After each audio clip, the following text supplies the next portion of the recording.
Hi everyone, we've got another science video for you today. This one is going to be led by Dr. Paige Quinton. She's a geologist over at SUNY Potsdam, and today she's going to talk to you and us about fossils. So let's get started. Hi guys, I am Dr. Paige Quinton. I'm a paleontologist at SUNY Potsdam, that is a college in New York City. And I'm going to talk to you today about what a fossil is. So fossils are what paleontologists use to study the history of life. We might be most familiar with it because it tells us a lot about dinosaurs. But generally speaking, a fossil is the remain of ancient life found in the rock record. So finding remains of life in the rock record. And these fossils can take a variety of types and forms. So let's go through the 4 types of fossils that we could actually find. So there's the fossils that we're all familiar with, and those are called body fossils. And this is an example of a T-Rex bone. And those bones and shells and things like that all are parts of the actual organism. And so those are called body fossils. We can also have something called trace fossils. And trace fossils are the remains of behavior of an animal or organism.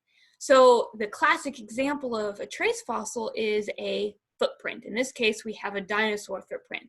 Think about this as the same way that if you go to the beach and you're walking on the sand and you leave footprints. This can happen for organisms, and then those get preserved in the rock record. And so you can find lots of different types of trace fossils. It's not the actual body of the organism, but is instead a behavioral trace of that organism. Okay, so we have body fossils and we have trace fossils. We can also have a special category of fossils called coprolites. Coprolites, as they look, are actually fossilized remains of poop. So you can fossilize poop, and that is a special type of fossil. It's not a body fossil because it's not part of the original body of the organism, but is instead its waste. So coprolites, or fossilized poop, are a different type of fossils that paleontologists use to study the evolution of organisms through time. The last and perhaps most exciting and new type of fossil is a geochemical fossil. Geochemical fossils are the chemical remains of organisms in the rock record. This is an example of a geochemical fossil from a T-Rex bone, so a leg bone. In this case, it's called a femur. And that little red dot you see is actually a red blood cell. So if you've seen Jurassic Park or Jurassic World, where they're actually making new versions of dinosaurs, the idea is that geochemical fossils would allow us to make clones of dinosaurs.